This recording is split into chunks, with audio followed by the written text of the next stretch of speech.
Hello, my name is Kimberly Stewart-Lucas, also known as Warrior Mamas, and this is Dish with the Doulas. Thank you for joining us.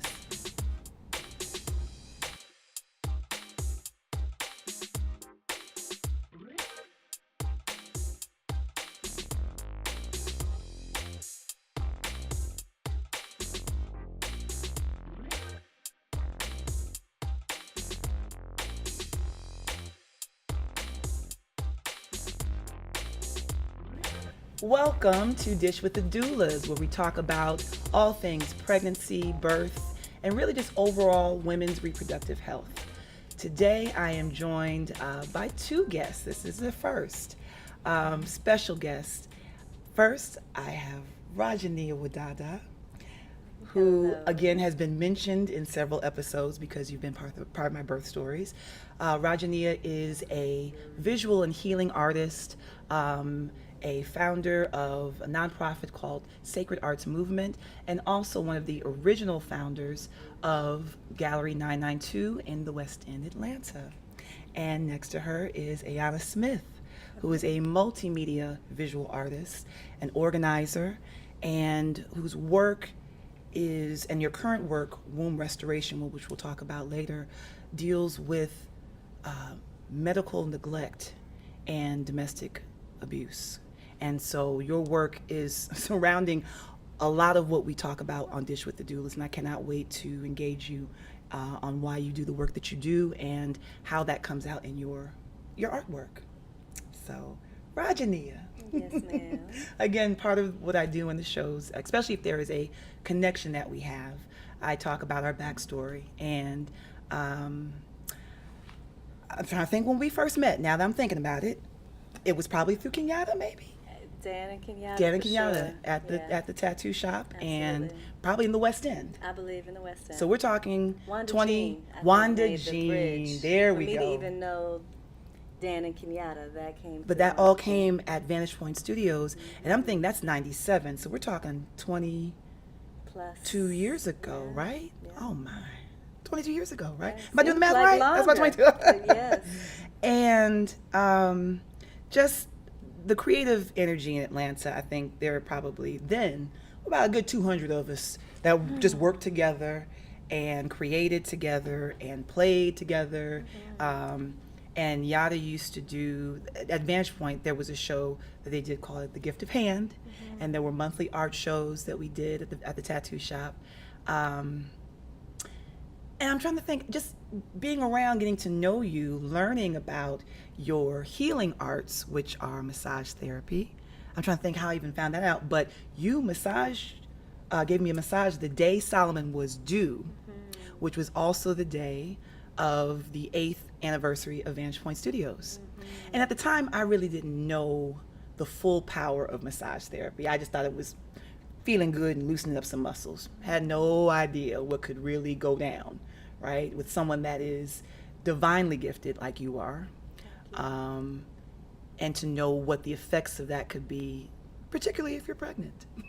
Because after I was on your table for at least 2 hours, it was a 2-hour massage, I went to the tattoo shop to celebrate.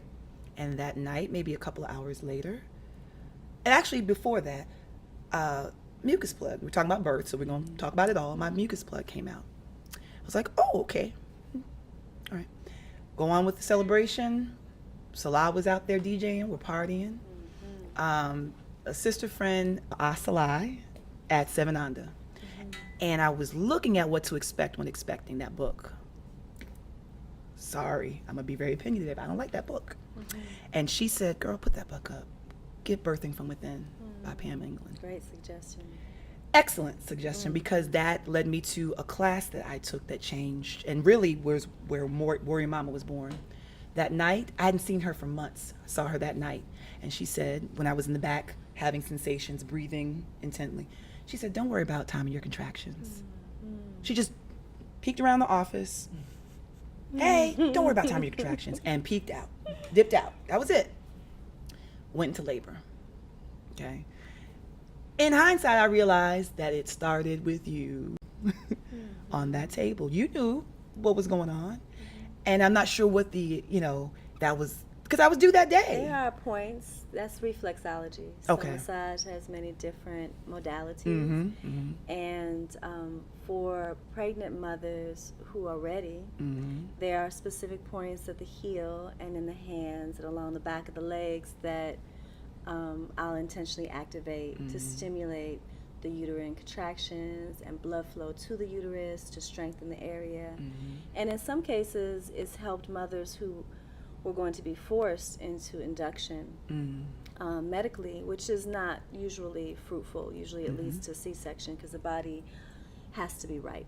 So contractions alone don't make a pregnant woman go into labor. Exactly. And reflexology alone has been able to activate births numbers of times for me. So. I experienced that twice because when Tolewa, with Sarah's birth, like I said, you all came to the house and checked me out, and you Did your only feet? worked on my feet That's that right. time. Those points. And for me at the time, it was just care. My sisters came, midwife, friend, but it was just the care I needed in that moment.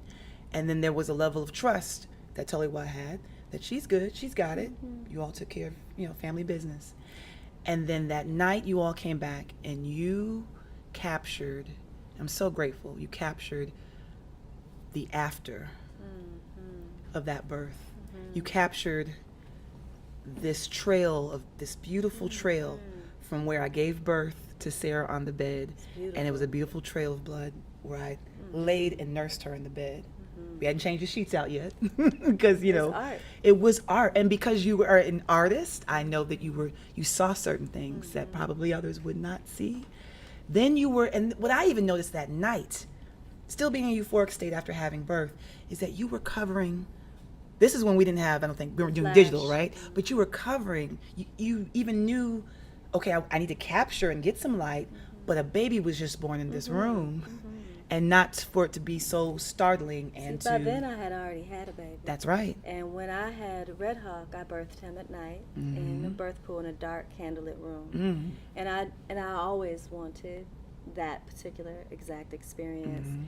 And I enjoy darkness, and I enjoy, I bathe in the darkness often. I enjoy water and darkness together. So when people were taking pictures during my birth, I had to decide to make it something different, so I made it into fireflies and shooting stars with my imagination, because if I had been present to flashing cameras, it would have been a distraction. It would have been a distraction. So when I show up at a birth, I bring a variety of parts of myself to it, which includes my artistic self, which in that format usually is photography. So, and in that, understanding that like flash can be a distraction for not only you but for the baby. I mean, it's a strong burst of light all of a sudden, and it's here. And they've been in darkness. And they've been in darkness and water. And water. So all of that matters. And you were so mindful that just wasn't an artistic approach, but just even loving approach. Absolutely. And like I said, having those pictures that have circulated on the internet for a long time, it's been 12 years now, there was a lot of response to the one of us in the water and that bowl of the placenta. Special. And people not knowing, it was a teachable moment. At first it was a little, because people were making comments about things they did not know, but it became a teachable moment to show that yes, you can have delayed clamping and cord clamping, and to have the placenta connected until the natural pulsing stops. But you also taught me about lotus births. Absolutely. Because that's what you did with your children. So right before my son was born, a beautiful midwife in the community, Saran, mentioned to me, asked me if I was going to do a lotus birth. This is maybe 5 days before my first child was born. And I had never heard of it, so she told me, she was like, yes, you can make a muslin bag, and you can do like this, and it means this. And humans are the only mammals on the planet that do not, because of socialization, consume their placenta. It is one of the most healthy practices, is most natural practices that we can do, because nutrient-wise, hormonally, the stability that it provides for us as mothers, and that it provides for our child. Exactly. And so she shared with me the benefits of both lotus birth and encapsulation at the same time. So we chose not to cut the cord at all. And I made a little bag out of some mud cloth, and my beautiful midwife, Toliwa, assisted me. And what it did for us too was, at the time, we kept this little pouch on a pillow next to our son. And when he was moved on the pillow with the pouch, but it limits your movement and it keeps you where you need to be, which is together. That's right. And resting and calm and still, you know, and in that euphoric, otherworldly state for an extended period, as it should be. You know? Because it's about a week or so, it naturally falls off? No, a day or two. Oh, a day or two? Okay, it was just a day or two. Yeah, okay. all of my children, Ayla, I bathed as you did, but I bathed the next day. She was born unassisted, and she came early. So she was born in a bathtub. And so before my placenta was born, I got a knock on the door from Birth Pools International, and they were delivering my birth pool. So I'm very creative with my births. Environment matters to me. So I had a whole thing. I had bought plants, and I had fabric and candles and certain music I wanted to play. So she was an Elegba baby. She was like, yo, it's going to be what you don't expect it to be, and you have to surrender to that. And you have to find the perfection in that. And that's written into her name, surrender to the perfection that is, like, just what it is. But the next day, after she was born, I was like, yes, I surrendered, and now I'm going to blow up this pool, and I'm going to get in this water with my baby. It's so healing. And we're going to float here, and we're going to listen to this music, and I'm going to put these herbs into the water, and I'm going to manifest the experience exactly as I desire with my child, who's now out of the womb. And we did. And I remember Ayla, this is my first daughter, she like laid back, and she was like, she was enjoying it. She just went right into it, like a little goddess. Because it's an easy transition as far as they're coming from so water to water. You Warmth, know, warmth, darkness, and yes. all of those elements. So her core her insertion point got wet that next day. So she took maybe 3 to 4 days for her core to fall off because of the moisture. Because of the moisture. Okay. And I just realized the three of us have 3 children. Is that correct? Yes. I just realized that. Oh wow. Yes. Ayanna, I want to talk to you about, so the connection here is that through Gallery 992, which is just the haven of all things in art, culture, music, fashion, yoga, dance, everything is found there. That's and I have to say this, that has always been a place in my life. In the 80s, it was McClendon School of Dance, and my sister and I would be there every Saturday. For 20 years, it was West End Tattoo, where Julia, who did my first tattoo, among all this, is a rose there. When I was 17, I said I was 19. But anyway, she was the first person that tattooed me, but she also apprenticed my husband, Red, Maya. Most of the black tattoo artists in Atlanta were apprenticed by Julia. In that space? I don't think I'm not sure if it's in the space. That I do not know. But at 17, I'm not knowing that this woman is going to be the woman that teaches my future husband and father of my 3 children, that there's that connection. But that's what she owned. She was the original owner of West End Tattoo. And then Red took over ownership of it. And then when they moved to Tri-Cities Tattoo Company in East Point, plug, it became Gallery 992. Absolutely. So this sacred space has always been in my life since the mid-'80s. So every time I walk up in there, even though it's been shifted as far as the walls, those are very sacred walls in my life. And all those things, if I can say, I feel really blessed to have had an opportunity, that we have an opportunity to hold space, to serve in that space, because the ancestral buildup of energy since the 30s, like it's been an art space so many times, and what everyone has done and continues to do in the space seeps into the walls and the floors, and it's fundamental to like what we produce, what happens there, what's able to happen there. Exactly. It's really what has happened there makes it all possible. And you have a show there. Now when this airs, maybe the work will not be there, But womb restoration Yes. is just your current exhibit that's there, and that is what addresses the medical neglect and the abuse, correct? What was the catalyst for that? What made you want to create that work? Through my own healing Okay.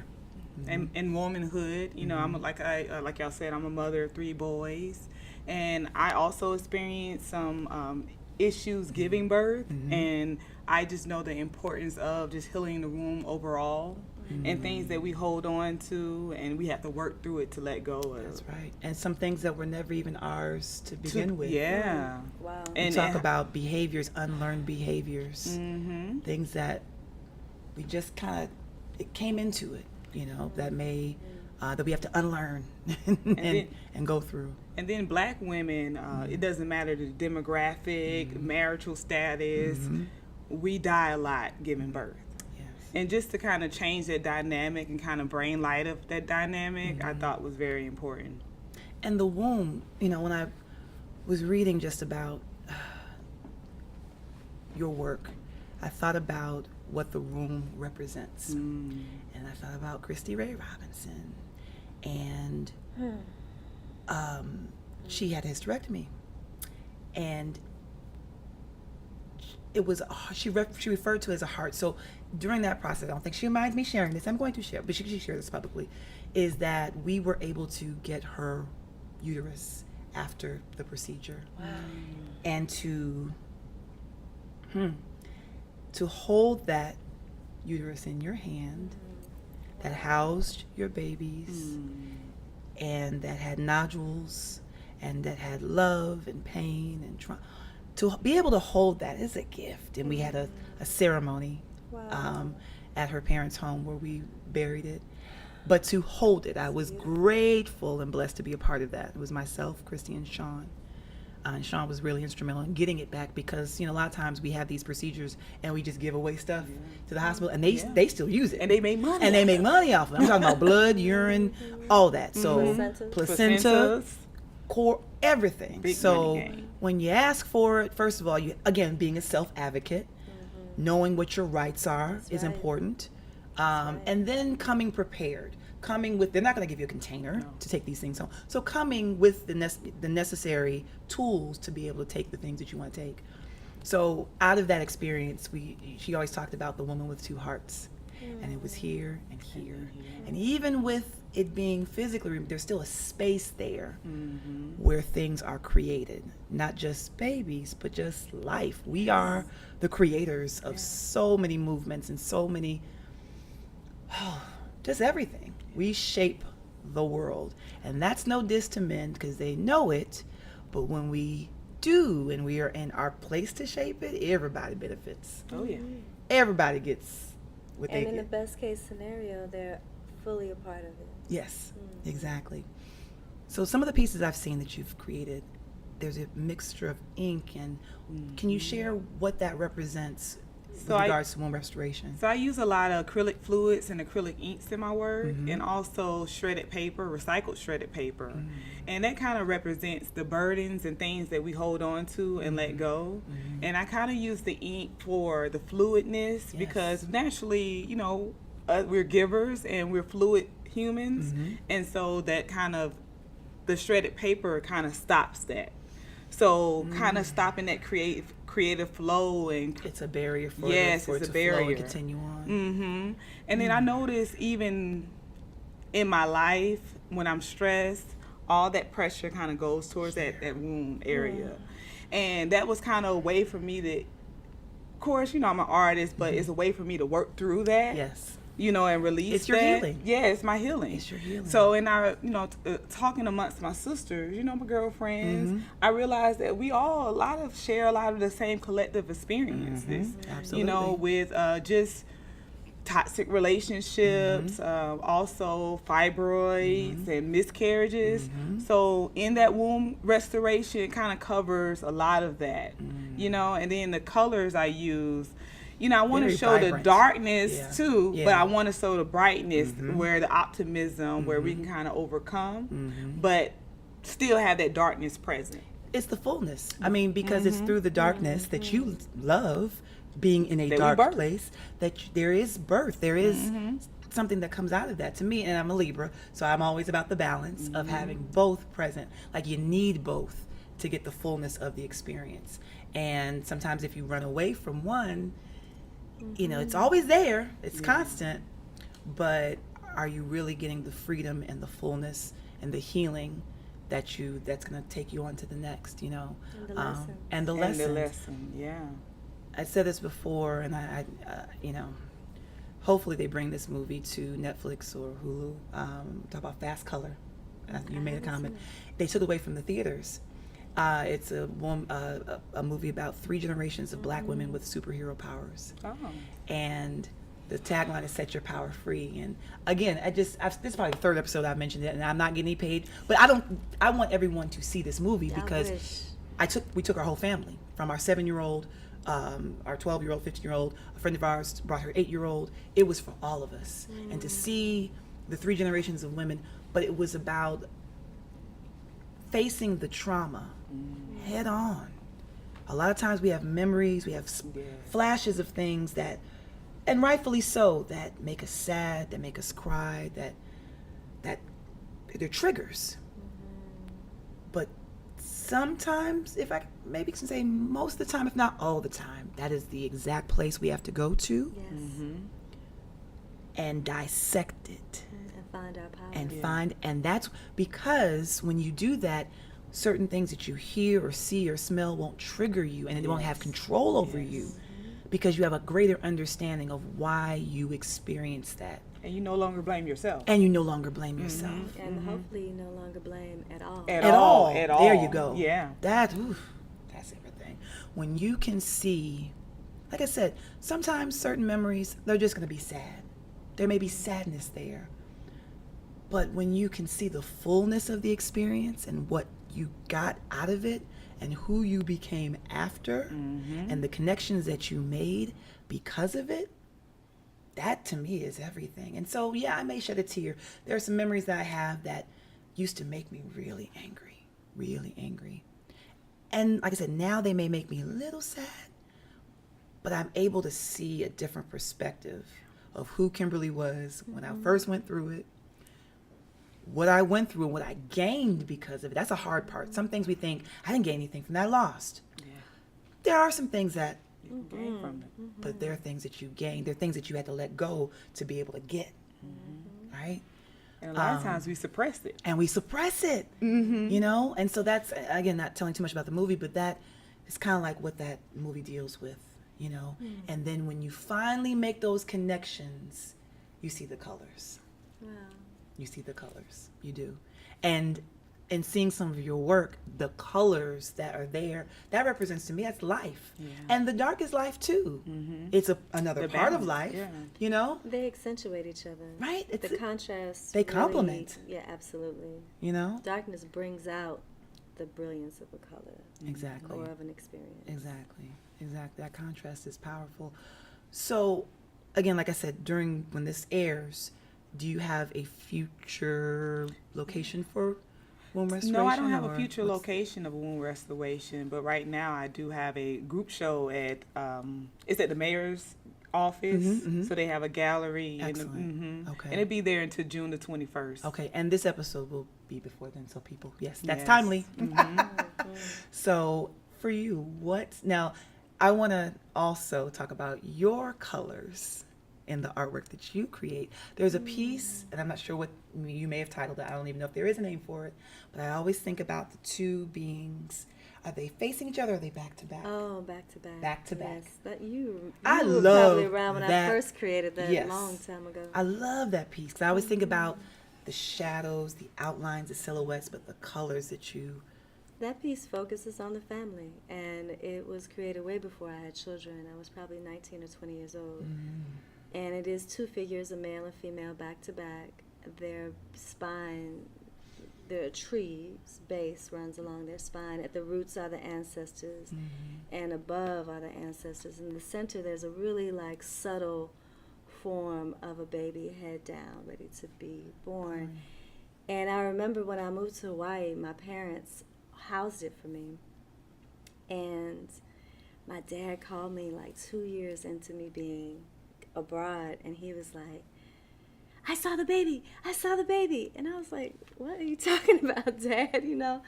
And he had, for the first time, he had seen the baby. And it's been on their living room wall, but he had just seen the baby in the image because it was real subtle, you know, and I like that, you know, and it's nice when art can keep coming alive over years. time. Every time you see it. Even when I see images of it now, I think the last time I saw it was where there was a artist walk at 992, maybe one of the first years you all were open. Yeah, I think the soft opening. That's right. It was a soft, that's right. It was wow, it was a soft opening of the gallery. And every time I look at it, I see something different. And really that's about my perspective and where I kind of am in my life of what stands out. Am I seeing the ancestors? Am I seeing the baby? Am I seeing what the couples coming to? It really is reflective on what's, because they're my eyes. It's my, you know, so what I'm seeing is a reflection of where I am. That's real. You know? Art is a mirror. I often feel like art is a mirror. You know, people see themselves. Because that's, you know, some people are very drawn to work. Some people don't understand other work. And I think it's often like how it reflects your relationship with the context, the materials, the colors, and with yourself, you know what I mean? And I would be remiss if I do not mention that you are a certified doula. I am. With the Matrona. Yes. I love saying that Matrona. So very fortunate to be a part of the first class that Toliwa led with Terry.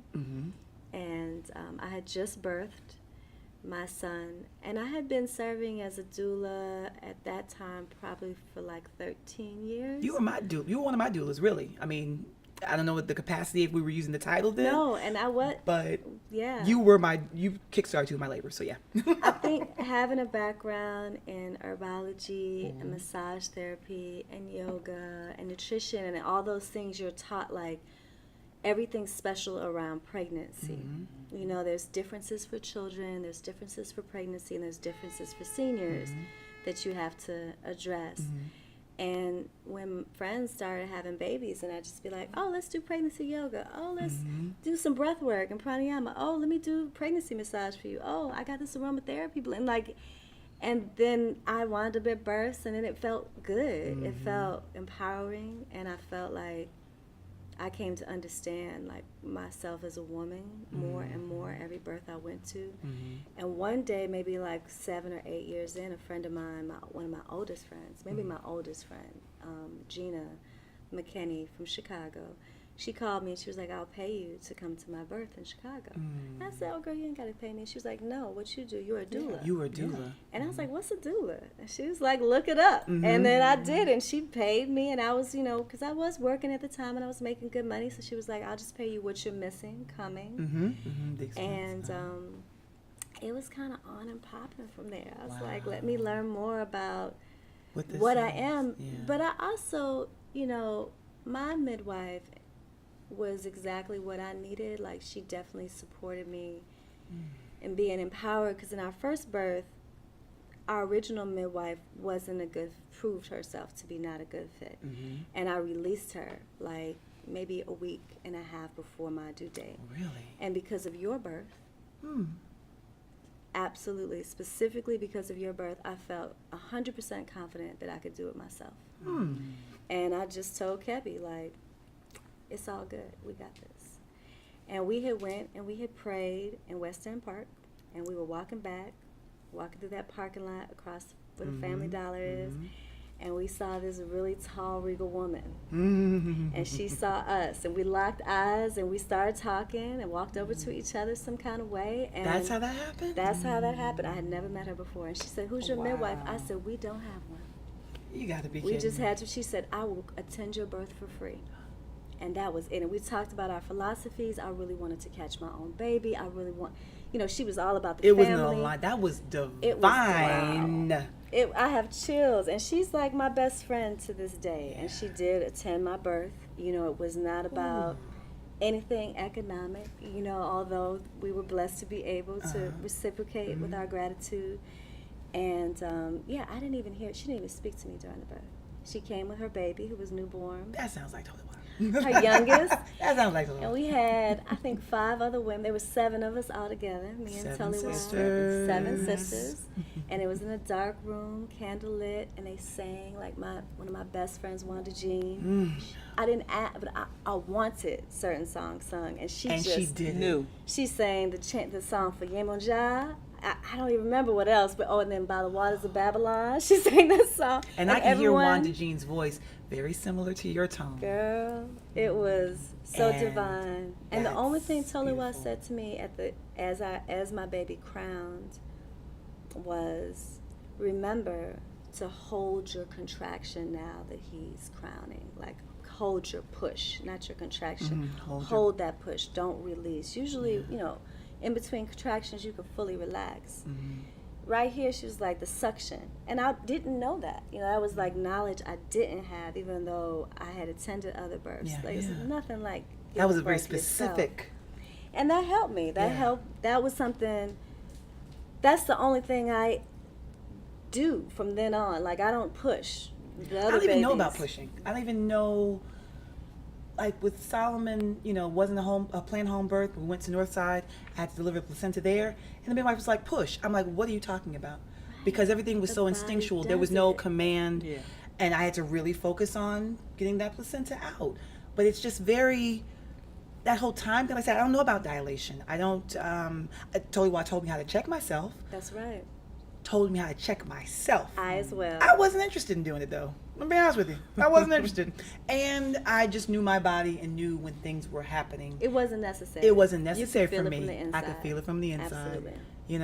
Another But it's the empowerment to that be able to she know, didn't yes, step over that's that bound. right. She let you know you were capable. that you can check. Why would you not be able to check your own? And she supported the family. Our first midwife was really like, oh, it's about the mother, and the midwife and the mother fall in love, and we look into each other's eyes and we support. And I was like, what the hell? No disrespect, but I was like, this is us. Like, we created this experience You know what I mean? and this home and this family. Yeah. And Why wouldn't it be was about us? really like supported him, and I think that is something we don't talk about enough. How important it is to really bring men into the process and help them to understand their value in the birthing process, and that goes into raising the children. That's and you right. started there, and it begins in the pregnancy. It but starts in that the birth- pregnancy. I remember telling you why I said that as far as when families start. Not just when the baby gets here, it starts way before that, oh my goodness. There will be, I'll say this, there will be a show for fathers, for men, because that is a essential piece. It's an essential missing piece that we need to Essential to support with words and with body language and just presence and surrender. and respect and respect, reverence yes. for how essential their role So is. important. So that's to come. We've talked about that before. Mm-hmm. And my mate was able to be, so the first 2 I had in the hospital. Okay. So after what I learned, in my community, I wanted to kind of own my own birthing story. Right. So I had my 3rd birth at my house, and my husband still remembers, the whole process. That's something that he holds sacred, and I think it's important for men to have that experience. Absolutely. Yeah, he was the first one to watch the baby and interact, and he still cherishes that. Yeah, So that's good. important. Again, we talk about sometimes when the baby's born, the mom kind of gets lost in the sauce. Daddies get lost in the sauce in the whole process. A lot of times. Because, and I get it, like we are carrying the baby and it's about the mom, but partner is involved in that equation. It's essential. And that is just so important, I think. That was important to me when Sarah was born with the photos. It was really important to me to get as many with 2 of you all Together. because that's my brother too. And I wanted to capture that oneness from that moment, that day. And with Sophia's birth, that was our 3rd birth, that after I gave birth in the bathroom, I sat back on the toilet. It was like, yes, let's get a picture right now. You can actually see the cord.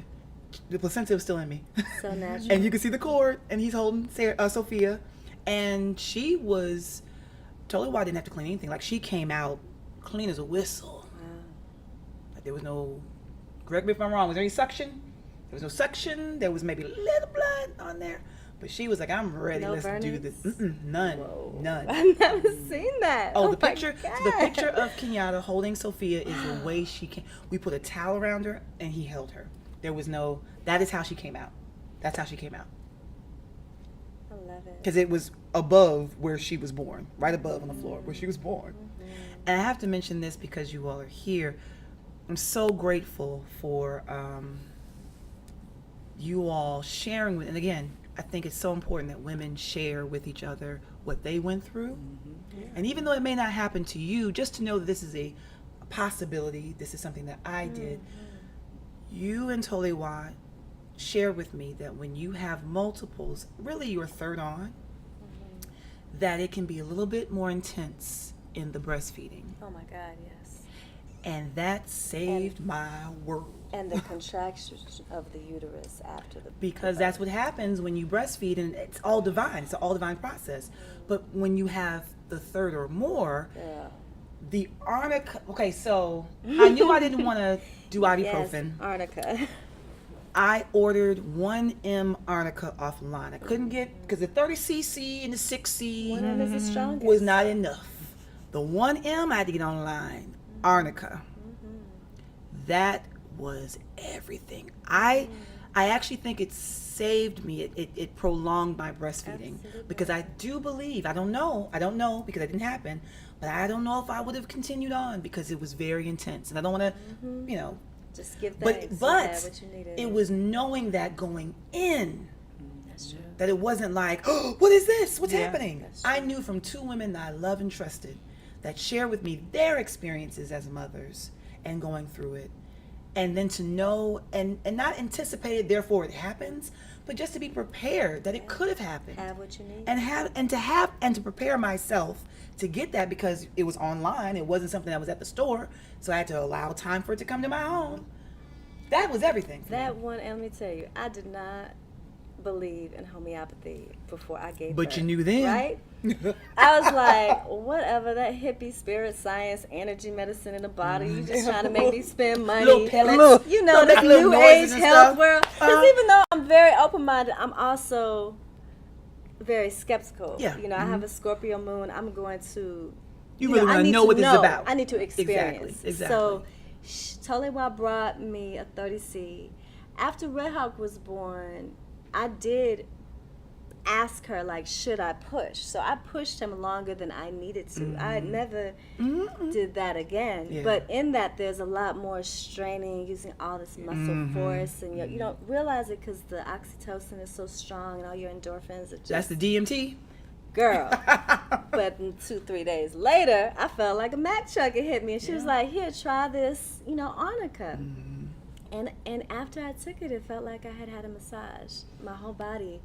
So I ordered the Waddada arnica oil for topical, and then she brought me the 1M, and from then on, and then through my education, through the matrona. Is it with Rescue Tolewa, Remedy arnica too? The spray? It has arnica in it, but it's a blend. Rescue Remedy? No, Rescue okay, Remedy is a blend. Don't say that, okay. That's really for trauma, right? and Yes. emotional stability. Emotional stability, that's and that's right. Bach flower essences, Okay, which is okay. a different energy medicine that's also equally amazingly potent, you know, and utilizing those, like studying through the quantum birthing method that the matrona teaches, that Tolewa brought to me initially, and then introduced me to Wapio, who was her teacher. Like, the use of homeopathy and flower remedies is such a sustainable form of medicine because it doesn't require us to keep taking from the earth. It can reproduce itself, and it's the minimalism that makes it more powerful. So the more diluted it is, the stronger it is. So it allows us to go into third world countries or environments that have been depleted of the resources and offer high quality medical care, which is inclusive of midwifery, but not excluding anything else, you know, because the benefits on a mental, emotional, and psychological realm, like what flower essences can do, is profound. And if you know anybody who has needs in those areas of mental, emotional wellness in any way, like it can include overeating or addiction, depression, people pleasing. It goes in. I got a book. It's got about 1,000 and something different types of remedies. And they're very affordable. You can reproduce them, and they really work. And then the homeopathy is more the physical body in alignment. It's serving and like with like, relationship. right? That's what homeopathy is. What it means. Oh It is. gosh. Yeah, And that's a whole nother ranting episode. on that. That's a whole nother episode itself. I think it was through Wapio. I keep looking this way because Solar's over there. Anyway, Yes, she's here. she's still in the studio. But learning how to do the succussions and how to make your own kit. So there's no need, again, empowering you to take care of yourself and your family is what it's about. So what is coming up for each of you? What do you have on the horizon? I know you mentioned that you have artwork at the mayor's office now. Do you have, what do you, for the rest of the year, what new shows, new I do want to start focusing on just the medical neglect when it comes to dying, giving birth. I do want to just focus on a collection, and because it was a story, Judge Hatchett. Kira from Moms.com. Kira, right? Yes, Kira. So Kira's story is very traumatic for me to hear, and then it showed the decline. Yes. You know, the fact that she started off vibrant, you know, happy, and then the husband saw decline, asked for help a couple of times, and she never got help. So I really want to show how that process looked like. Exactly. You know, showing her, you know, the vibrancy and using colors to show that vibrancy, but also using colors and maybe doing like a couple of pieces just about her, and then finding other stories that are similar that can show that transition of what happened. And for those that are wondering, I know we've mentioned it a couple times in some other episodes, you can go to the number 4, Kira, Kira, 4moms.com, and that'll give the entire story about who we're speaking about and the experience that happened, and even the advocacy that's going on now. Because during the last Black Maternal Health Week, a lot came up this year. A lot. Even Fox got on board and did a couple of episodes about specifically Kira, and then did another show about a Black woman experiencing not being listened to, not being believed, not being supported in a medical environment, being ignored, and being ignored, and then dying, and just that doesn't make any sense. Should have never happened. Because I know what it felt like, because, you know, I had a midwife that, you know, of course, through that whole 9-month process, she was really, I thought we worked together. But as soon as I stepped into that hospital room, it changed. It changed. And it was the day before Thanksgiving. So, you know, and then she had another delivery. So I understood kind of. It was a lot going on. It was a lot going on. But you still had your experience. But I still had my experience. And honestly, that experience led him staying in the NICU for 8 days. Wow. So through that traumatic, like, okay, I know that it's important to actually feel like you cared for, you know? That's everything. Yes. That's everything. And, you know, it's interesting you say that it wasn't until you got to the hospital. So to me, that says, okay, well, having support that knows how to work in someone else's home. Like, understanding hospital rights. Fearlessly. Because that's what does it to midwives and often other birth workers is a fear of because of the politics around birth work. You know, and around home birth. And home birthing, birth workers, midwives specifically. And there's fear induced and imposed. And it takes a very powerful individual to push through that and serve properly. And block a door and tell someone to leave. Do what you must do. Do what you must do. And we've had to do it. You know what I mean? We've had to do it. I remember some births in particular, we had said, "Now I'm going to need you to step outside to the doctor." Like, I'm going to need you to step outside of this hospital room so we can do what we need to do. And then they come, no, we're not done. I need you to stop. Because this is her choice. And it's her birth. It's her body. You know what I mean? This is your facility, and we respect, and this is her choice. That's right. Because this is her body and her baby. That's right. And she's still in charge. And to have that support, because again, you may not be able to vocalize it and you shouldn't in labor, but then having the support that knows what your desires are, and if you're speaking against that, to stop you or to say, that's not going to serve this. In a way that's peaceful. In a way that's peaceful. Because that's really important. Yes, it is. And again, that's knowing the hospital, that's knowing the rights of being on someone's property and what your rights are as a patient, as a guest, and what they are able to do and not do. That's important to know those things going in, to be able to have an understanding of what can be said and how it can be said and what the procedures are, and what can also, the flexibility in a space too, you know. Ragenia, what do you have coming up?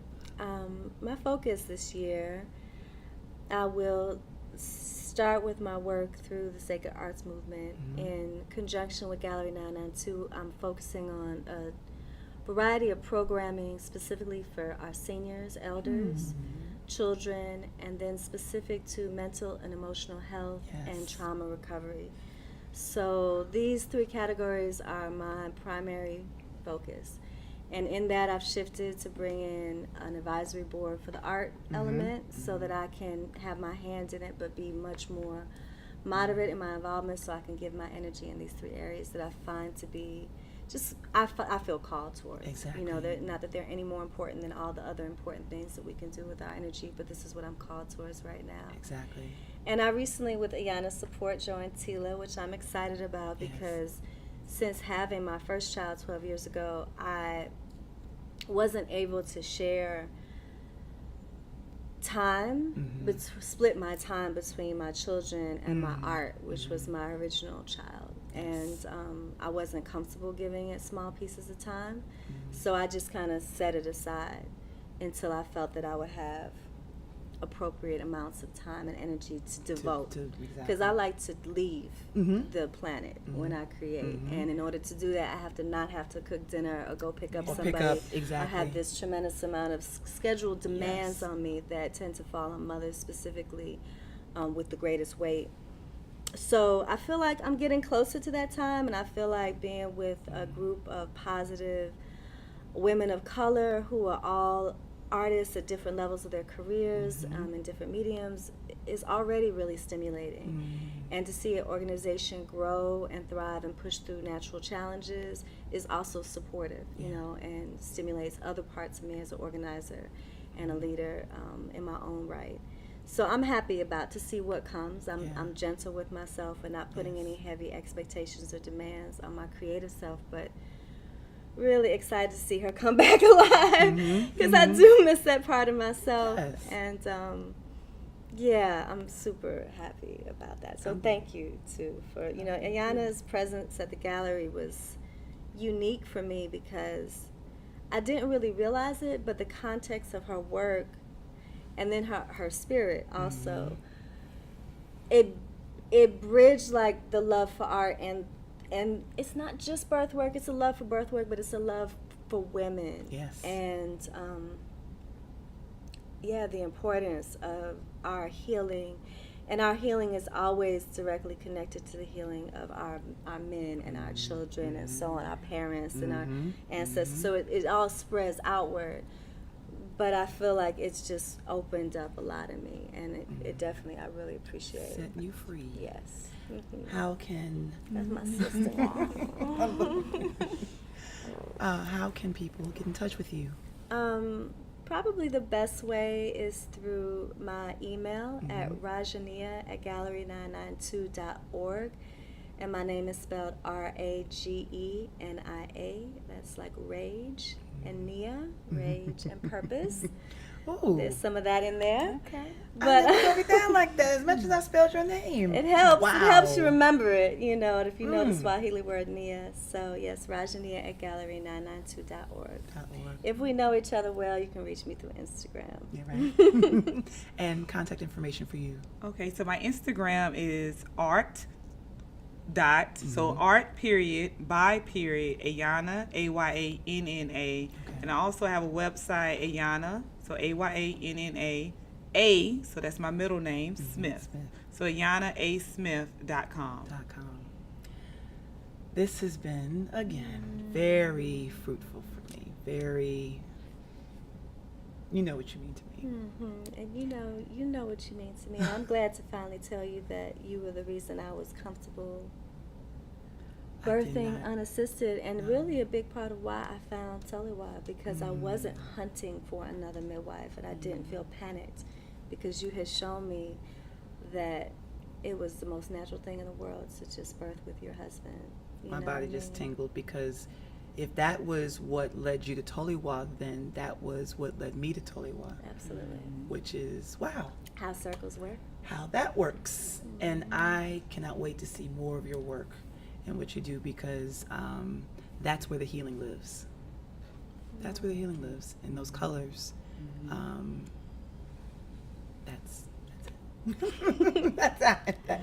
So again, another great episode. If you have any questions, comments, suggestions, please contact me at Warrior Mamas, and that's MAMMA, like Mamma Mia with the S. Even though I'm Warrior Mama too. It's funny how people hit me up on my personal, which is why I started Warrior Mama. And Warrior Mamas is my birth work. It's all me. Absolute Divine Events, Reclamation, Art Show, Absolute, News to the Record, all that stuff. But again, you can contact me. That's a way to contact me. And YouTube houses all of these episodes. Our after episodes 1 through whatever number this will be. And we thank you for watching Dish with the Doulas. Stay tuned for more. Thank you.